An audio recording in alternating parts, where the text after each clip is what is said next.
to get back to the action of scene one, what we see is not that yet, but we start with the freeborn Athenians and the lovers. So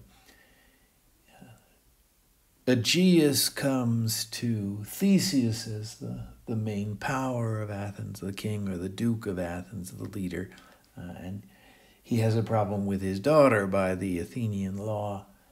His daughter should marry whoever he picks. The choice of who his daughter Hermia marries is up to him. But she's made a choice of her own. She's in love with a young man called Lysander, and Lysander loves her too. And so it seems that that would be just fine. Two young people, both respectable and being human beings worthy of love and marriage, want to marry each other. But Aegeus has made a different choice. He favors a young man named Demetrius. Now, Demetrius has a history that he loved, or at least pretended to love, a young woman named Helena, and the result was that she fell deeply in love with him. But Demetrius is now done with Helena, and now that Aegeus wants Demetrius to marry his daughter Hermia, Demetrius is set on this. He's deeply in love with Hermia, or at least powerfully attracted to her.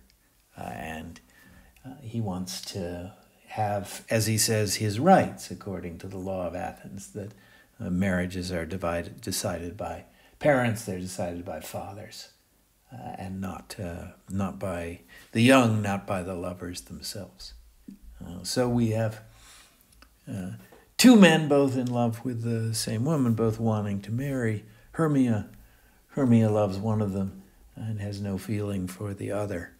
And there's a fourth character, Helen, the former object of Demetrius' attention, who loves him back, but has been discarded by him. He now hopes to marry Hermia instead. And this is the basic conflict that gets the plot going, that Aegeus brings his daughter to the Duke as the great power, to Theseus as the great power in Athens, in order to pursue his rights under law as he understands them, that his daughter must marry the one he chooses. Theseus lays out her choices in this case. She must consent to marry, or she may be killed for disobeying her father, or she must become a nun. That is, she must swear never to love any man and never to marry, but to spend her life in worship of the gods. So spend her life in prayer, and not in the normal family life as we know it. And this conflict gets the play going. Basic conflict in many love stories, probably because it's a basic conflict in love itself as it operates in life, the conflict between love and the law. It seems that love is never quite in harmony with law in the largest sense. That we see that love stories then are often about adultery, which is this basic conflict. The main character is married to one person, so love, according to the law and what's legal, goes in one direction, but has his or her heart directed to somebody else. That's the conflict. Or perhaps there's no marriage, but many love stories have one person who represents what everybody says is a good thing, and represents the rules of society or the normal opinion. Somebody is well established, thought to be a good catch, a good match, somebody who's given by society good things. But somebody else is more appealing for other reasons.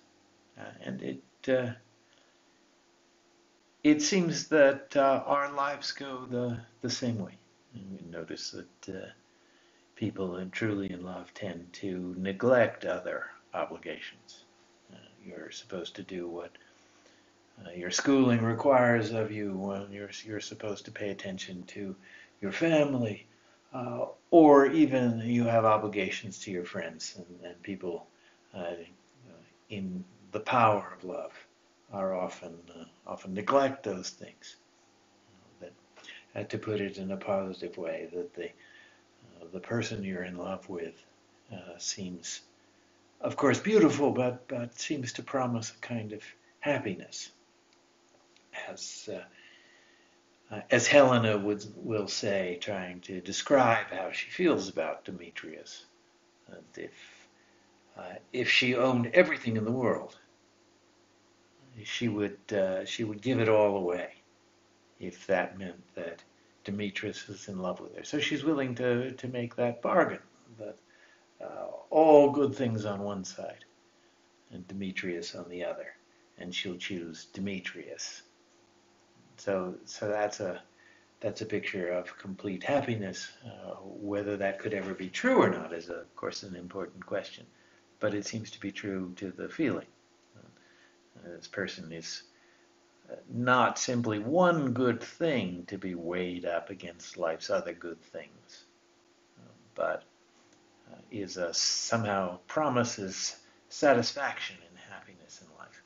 And that is always going to be in conflict with the law, which says that you owe your loyalty to other things besides this one person who now suddenly seems to be your happiness. And this is the way it works to be in the couple. That it seems that just the two of you are responsible to each other, and you're willing to let other things in life go, so long as you've got what exists between the two of you. So you become a kind of nation unto yourselves. But that's in conflict with the law, because you've already got a nation, and that nation makes real demands on you and expects loyalty and wants to limit your attachment to other things. So we see here the basic conflict of love and love stories.